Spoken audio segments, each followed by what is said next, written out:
So Travis Hunter performed very well at the Under Armour All-American game. He represented Jackson State well, showed everybody at that game that he is that dude. He can be your ball hawk. He can be your shutdown corner. He can be a safety. He can be a receiver, a jack of all trades. This is what JSU is getting. And by watching him dominate and stamp his name against some of the best players in the country, shows that this player, Travis Hunter, is going to be a problem for not only HBCU teams, but FCS teams and throughout football. This is next level stuff. And I'll chime in.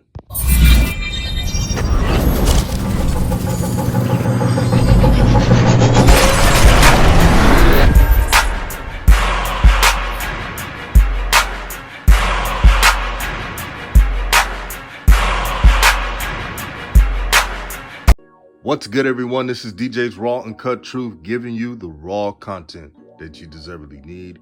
Peace and good energy, peace and blessings to all the family that is listening to Raw Truth. I hope you're having a great Monday. Did y'all just see Travis Hunter? I know you saw Travis Hunter.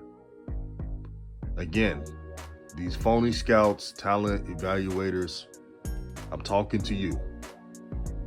By watching his performance, I know he didn't get a pick, but he was a shutdown DB the whole day.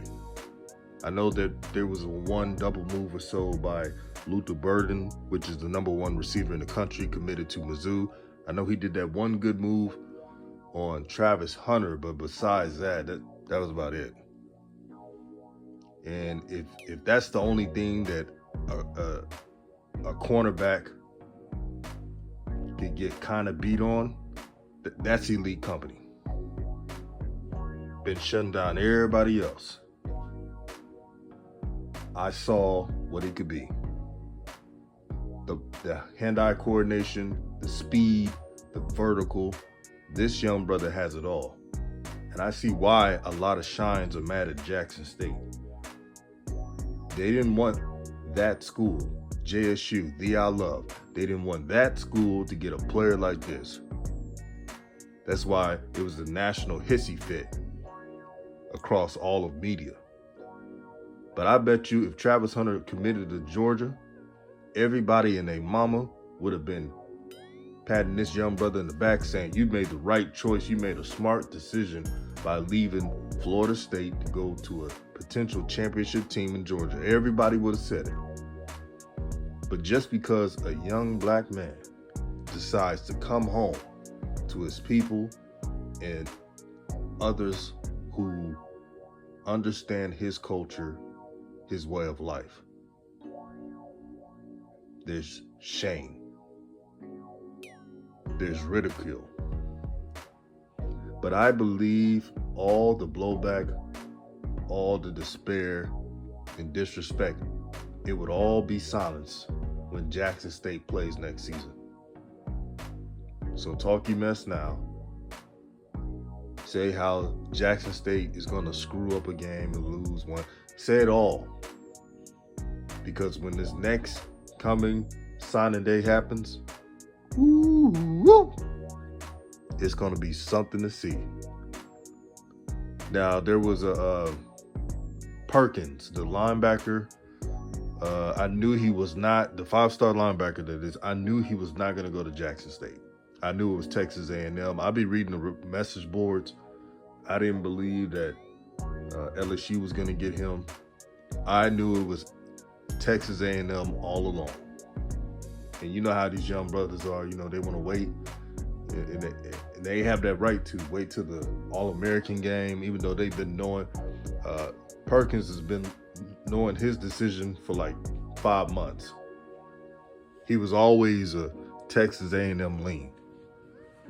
And now Texas A&M looks like they have the #1 signing class that I've seen in years, ever.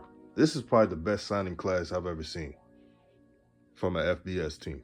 But let me digress. Let me go back on subject. Travis Hunter also previewed what it will be like when you have the John Nugget Warren on one side and you have Travis Hunter on the other side. And then on the nickel, you have Isaiah Bolden, who's very fast, runs a 4.3. And you got Wiggins, the cornerback number 5. And then you have Herman Smith, who I think has a lot of potential. So Jackson State will have a lot of depth at the cornerback position. Again, I wouldn't be surprised if they're playing, meaning Jackson State, a passing team, they'll move Travis Hunter at the safety position. So he's flexible. He could go be your left corner. He could be your right corner. He could be your safety. So Dennis Thurman is going to have a lot of fun with this defense. All I want to know is, what are opposing offenses going to do?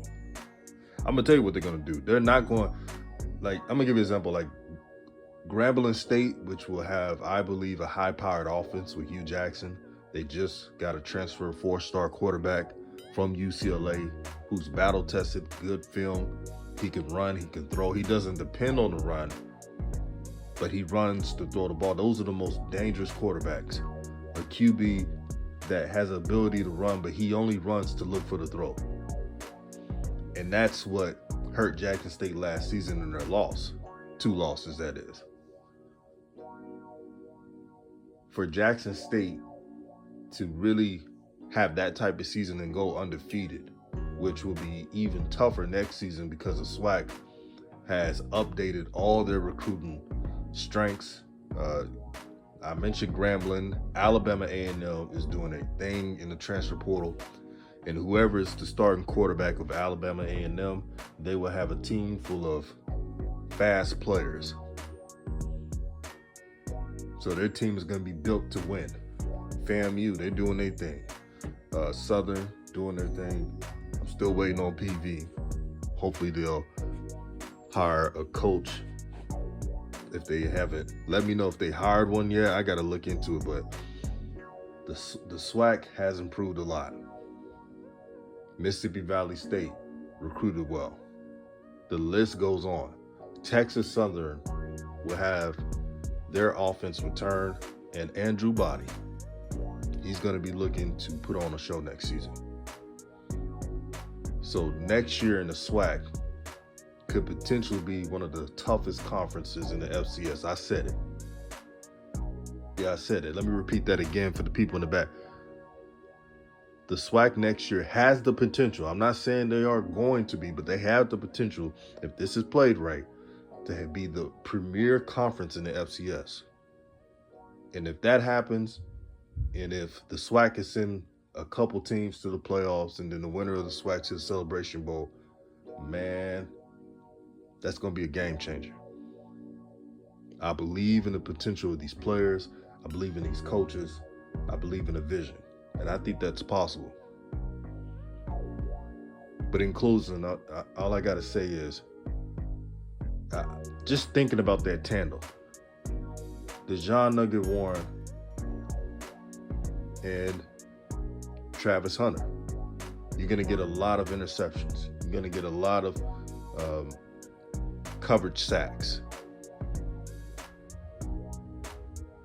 And it not only fixes it, upgrades the defense. The defensive line is going to get better. Look at the recruits they're getting for Jackson State in the D-line. I know they're losing James Houston, but they added a lot of depth. Linebacker position is going to be even better. Aubrey Miller returns, and he's going to be even better as a veteran. Knowing this defense from the back of his hand, he knows everything about this defense. He's going to be able to call out plays, and nothing's going to be surprising to Aubrey Miller. But this is an exciting time. I'm going to produce more videos for the family. Make sure to like this video, share this video, tell a friend, foe, or hater you know that Raw Truth is live. This is DJ's Raw Uncut Truth, giving you the raw content that you deservedly need. Peace and blessings. Peace and love.